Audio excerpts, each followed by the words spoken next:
this time solo episode of the Dope Designer Club. We've had a little break of posting the episodes, primarily because I was gone for a little bit. There was a bit of an interruption there, but I also have been doing some other stuff that I'll get into in a short moment. But let's talk about the podcast first. So we are sort of midway through this second season. We had a new set, and that painting, I'm actually on a different set now because we were filming something different. And I have to say that every time I get into filming these podcasts and these sections, it's a tremendous, I think, opportunity for me to connect with these amazing people. So far, we had, Jasmine and Laura, and they talked about all of the things they're involved with and what they're doing. And I just love that about the podcast. I think originally when I started the podcast, that was my opportunity to, expand my worldview, to make these connections. And it's definitely, serving that purpose. But moving on, I do want to talk about some upcoming episodes that were already filmed. We just haven't issued them yet because I really wanted to kind of have this solo moment.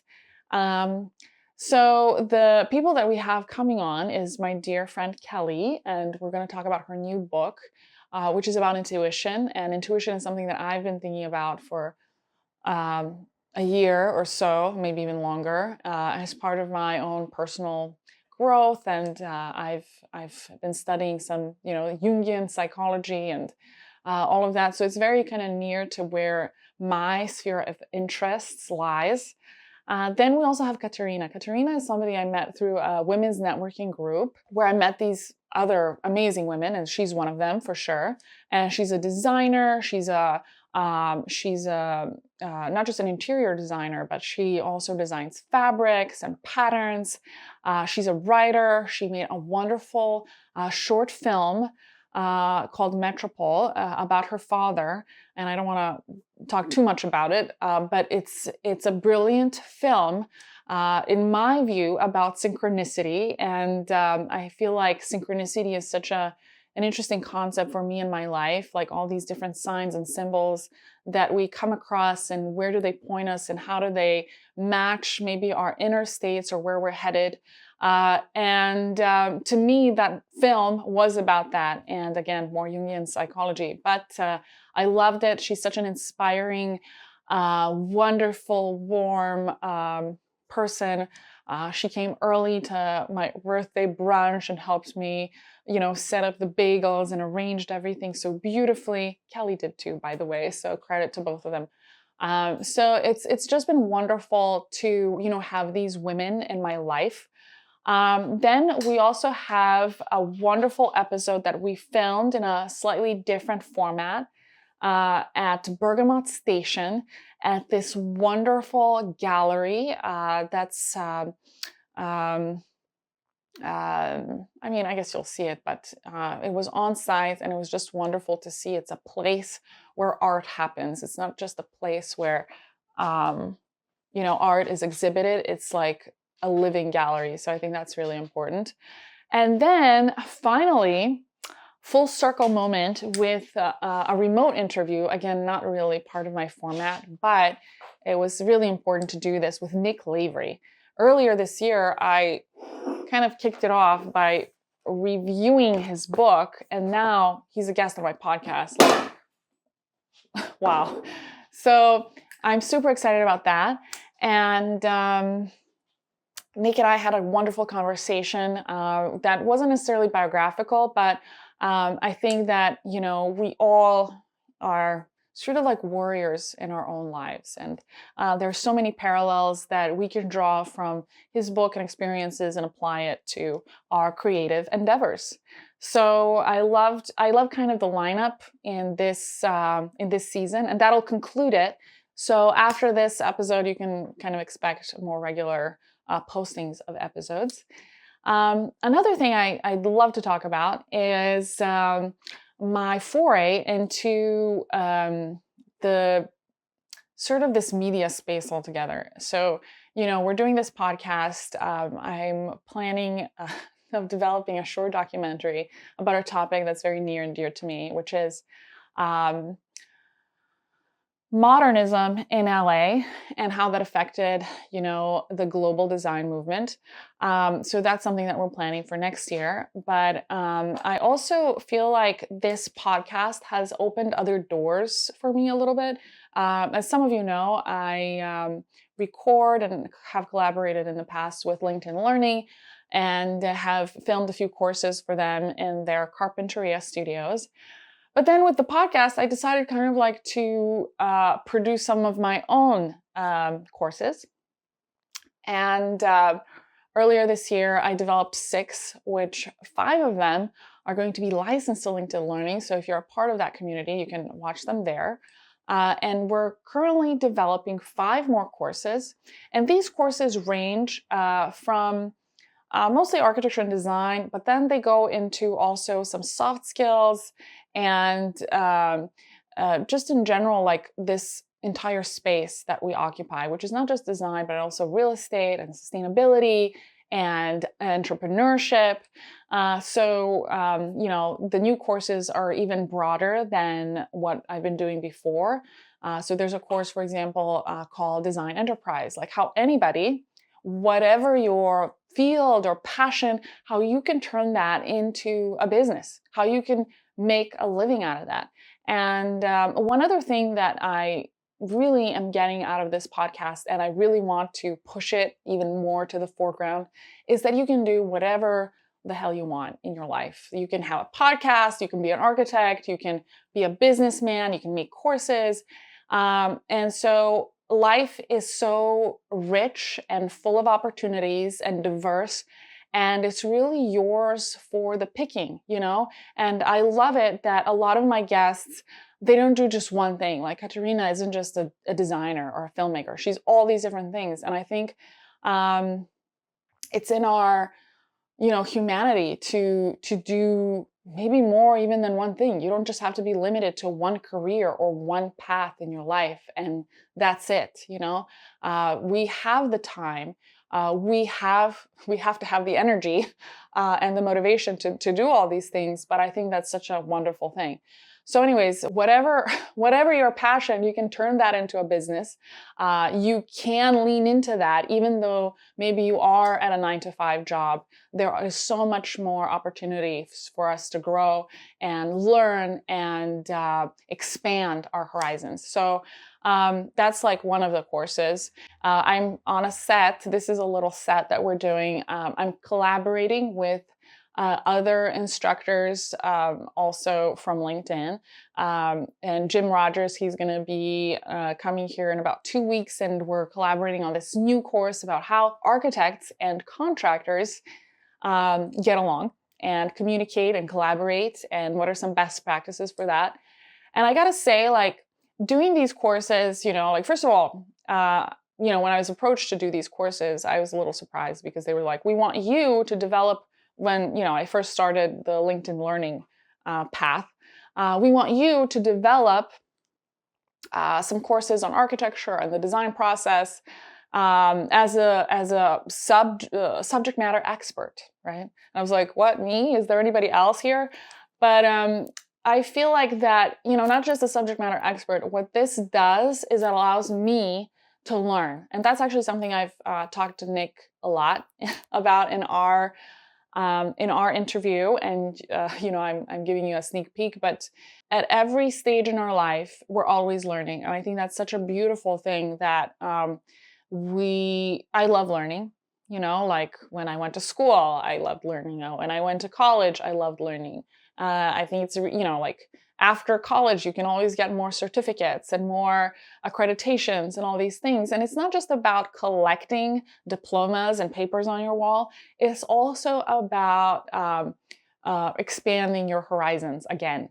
And I think that's such a wonderful thing for me personally, and I enjoy it. And I'm learning so much, not just about like, say if I'm preparing a course and like researching like what I'm talking about, like prop tech, for example, which is another really kind of technical thing. It stands for property technology. So all the technology we use in real estate right now, which is like a really booming field.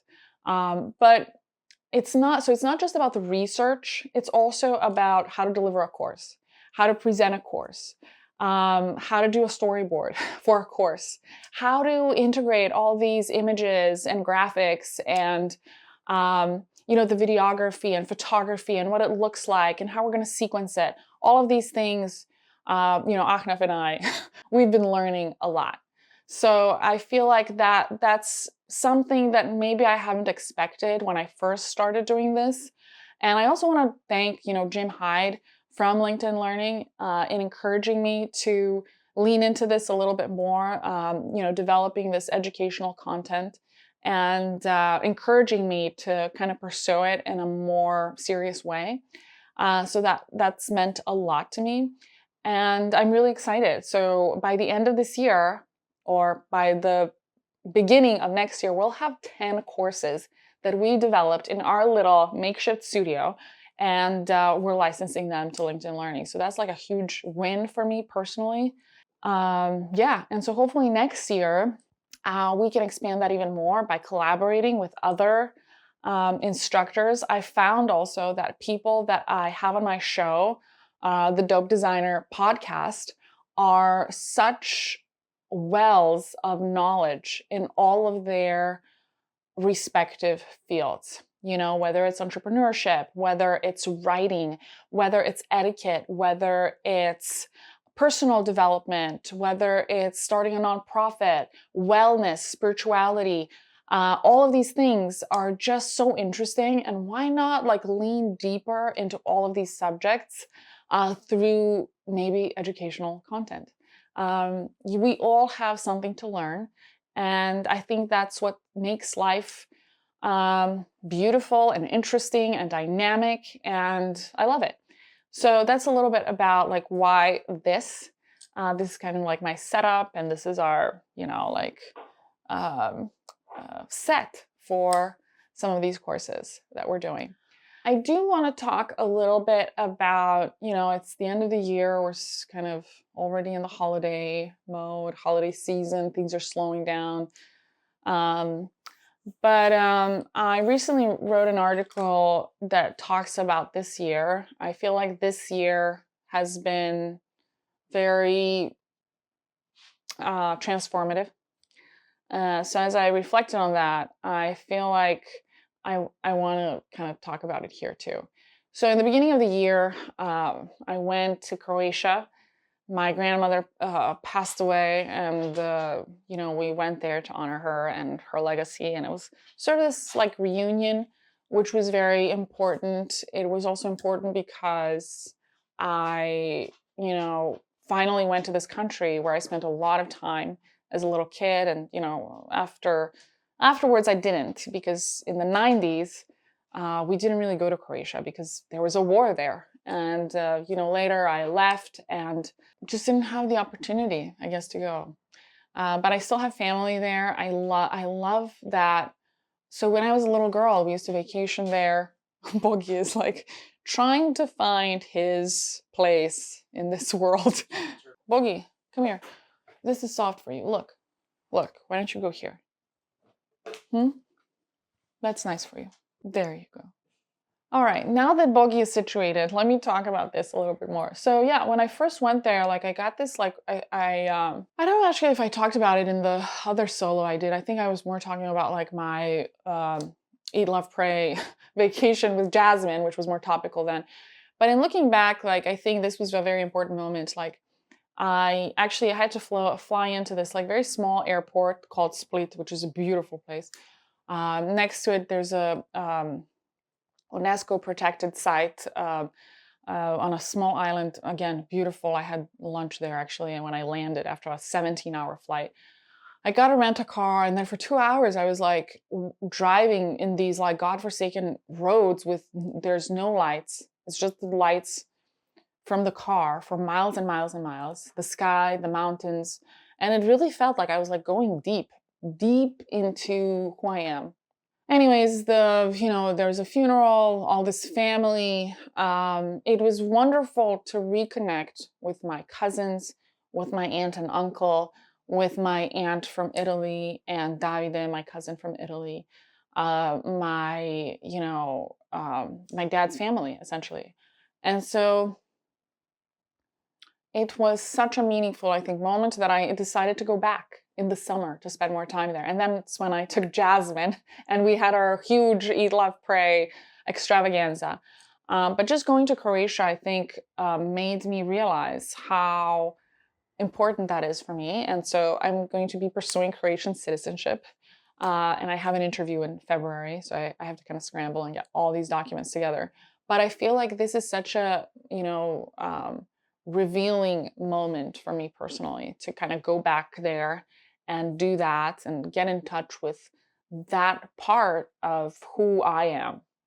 And I look forward to spending even more time in Croatia in the future and bringing more of my friends and family there and just really, embracing that part of me and my family and my background and just that beautiful country and landscape. In the summer when I went there, I remember just swimming in it's a sea, it's not the ocean, the Adriatic Sea. And that sea, it's much saltier than than here in LA and other places. So it feels like a little denser. And it just feels very like that whole landscape was embracing us. So yeah, without getting too I guess um touchy-feely here, it was just such a transformative part for me to do that trip and have that experience. Fast forward, I had another, unfortunately, a funeral to go to. My stepdad passed away recently, which is why we had this little break. I went there for on a day's notice, basically, and spent a few days there with my family, my mom and my brother, and some other people that I met there, which was wonderful. Um, and I think that this was also a very life-changing moment, not just because of his passing, but also with kind of how that showed me a side of my brother that I didn't really see before, and a really wonderful side of him, and all of these kind of relationships and connections, and other things too. I went to this, so near where my stepdad lived was it's essentially an orphanage, and the way it's set up, it's not institutional. It's a bunch of houses, and children, 5 or 6 different children, live in a family-like setting with a mom or a mom and a dad, and it's sort of it's like a real family. It's not like all these children in an institution. And it's the love these parents have for them is real, and the love that these kids have for each other and for the mom is real. So my mom and one of these women became very close after my brother's firm organized a couple of years ago a Christmas, New Year's sort of gift. How do you say that? They essentially bought a bunch of gifts for these children, and then they just stayed connected after all these years. And my brother, for his last birthday, organized a little birthday celebration for himself as kind of like a luncheon with all of these children from all the houses, and gave them gifts and gave the mom's gifts, which is, I think, incredible because he's a young guy. He could have went out clubbing or traveling with his friends, and this is how he wanted to spend his birthday. And anyways, the connection with this one particular family really grew, and my stepdad and them were very close. So they all came to the service and the funeral, and I had a chance to connect with some of these kids, and I was hosted at their house for dinner, which was wonderful. It was such a beautiful thing. I felt so honored. And so, yeah, I got to meet some of these kids. I actually took one of the girls to a ballet performance, which is such a wonderful thing for me. And some of these kids, they've never even been to like a big city, let alone a classical ballet performance. And my best friend from high school, she's director there. She was a ballerina, now she's a director there. And it was actually kind of cool to see her arc, from us being in high school and, going sneaking into these performances. And now she kind of runs the show at the National Theater. So I took one of these girls and we saw a show, and it like I was like looking at the performance, but then I was like more looking at the girl and kind of like what this meant for her. And anyways, like something completely unexpected that can be life changing. And honestly, I feel like I'm still kind of processing that and getting back into the my reality here. In looking back professionally, we did some cool projects. We did a few. We're expanding. We helped our clients, the Special Needs Network, expand their reach with additional clinics. We also worked on this wonderful expansion for the lower school campus for the Buckley School. And all of these projects are so meaningful to me because I know they touch young people's lives. And it's, that kind of goes beyond architecture and kind of what we do as professionals. So in that sense, that was also amazing and transformative. And then the last thing I want to talk about is some of my relationships and connections that I've made or deepened this year. I think personally, there's all these like women that I have in my life, whether they're mom friends or women entrepreneurs or clients or partners. I feel that I have such wonderful friends and contacts, and I feel that with a lot of them, I think my relationship just deepened over the last year, and maybe that's side effect of kind of the stage in life that I'm in. But I just want to mention a few, like Pamela and her sister Parissa. They are kind of like my sisters, and this is somebody I know through my daughter, and we've known each other since our children were in preschool. And over the years, it's like, we don't even go to the same school anymore. Or my friend Melissa, we don't go to the same school anymore, or our kids don't go to the same school. But it's such a interesting thing, and how much you bond over the years. And I feel so blessed and grateful to have some of these people in my life. I also want to say, like, the women entrepreneurs group that I've been a part of. So a huge thanks to Shelton, who actually organizes this, and Raquel, who was a guest of mine, but introduced me to this group. I met Jasmine there, like she's my best friend, and all these women are a big part of my life. And so I think that's such a beautiful thing that happened. And then, even more personally, I feel like this year I met somebody where I feel like it's destiny. And that too is such a wonderful surprise. It's sometimes I think you can't even predict kind of how you're going to feel and what it's supposed to be like, or how it's supposed to develop, and things happen. And I think it's wonderful. It's such a wonderful thing. It's the magic of life. So overall, what a year of twists and turns. And I have to say, I'm super excited to what next year is going to be about. I'm super excited to get more into media and to grow my practice. I feel like next year will be such a turning point for us here professionally and personally. I forgot to mention Nika also. I have to say Nika started middle school, and a big part of who I am is a parent. And I'm actually writing an article about parenting and architecture.